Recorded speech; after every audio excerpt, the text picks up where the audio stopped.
আসসালামু আলাইকুম রহমতুল্লাহ বারাকাতু। প্রিয় দেশবাসী, সাতকানিয়াতে যে ঘটনাটা ঘটছে, যদি প্রমাণিত হয়, যদিও সে অপকর্মের সাথে লিপ্ত থাকে, এএমপি যদি সে অপকর্মের সাথে লিপ্ত থাকে, তাহলে তাকে কোরআনের আইনে পাথর মেরে মেরে ফেলা হোক। আর ভাই, আমাদের জামাত ইসলাম করা লাগবে কেন? আমাদের তো জামাত ইসলাম করার কোনো প্রয়োজন নাই।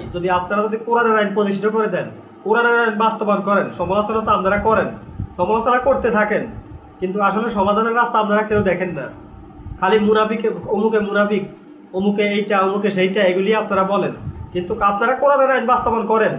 আমরা সেই দলে সামিল হব। আমাদের জামাত ইসলাম করার দরকার নাই। আজকে বাংলাদেশ জামাত ইসলামকে নিচে নামানোর জন্য কতটা আপনারা চেষ্টা করেন। জামাত ইসলাম করলে যে সে ফেরেস্তা হয়ে যাব, তার মানে এই না। জামাত ইসলামের সাথেও কিছু অপকর্ম লিপ্ত কিছু মুনাফিক আছে। এই মুনাফিকদের কারণে এই জামাত ইসলামের বদনাম হচ্ছে। এই জন্য এদেরকে লাথি মেরে সমাজ থেকে বয়কট করতে হবে। এদেরকে লাথি মেরে সমাজ থেকে বয়কট করতে হবে।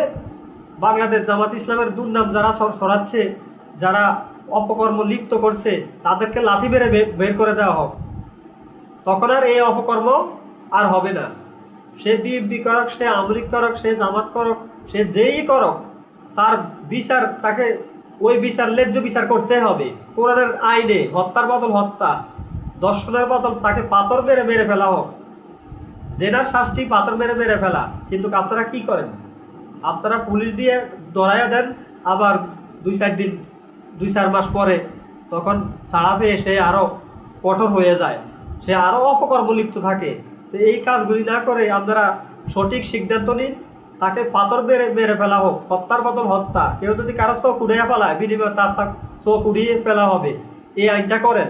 সে যেই হোক, যেই সরকারে হোক, আমাদের জামাত ইসলাম করার কোনো প্রয়োজন নাই।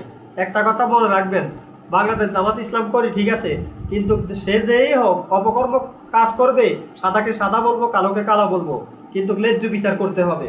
ন্যায্য বিচার করতে হবে প্রকাশ্যে, প্রকাশ্যে করতে হবে ন্যায্য বিচার।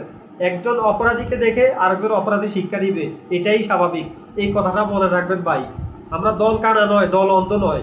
আমরা সঠিক পথে আছি, কিন্তু সকল দলে ভালামন্দ নিয়ে দুনিয়া, সকল দলে খারাপ আর মন্দ দুনিয়া কিন্তু চলতেছে। এই অপকর্মের সাজা অবশ্য তাকে পেতে হবে, যদি সে সত্য এই অপকর্মে লিপ্ত থাকে। ইনশাআল্লাহ চূড়ান্ত চূড়ান্ত এই সমস্ত নাস্তিক মুদ্রাদের বিচার বাংলার জমিনেই হবে। সে যেই হোক, সে জামাত করক, সে যাই করক, তার সাজা উপভোগ করতেই হবে ইনশাআল্লাহ। কথাটা মনে রাখবেন।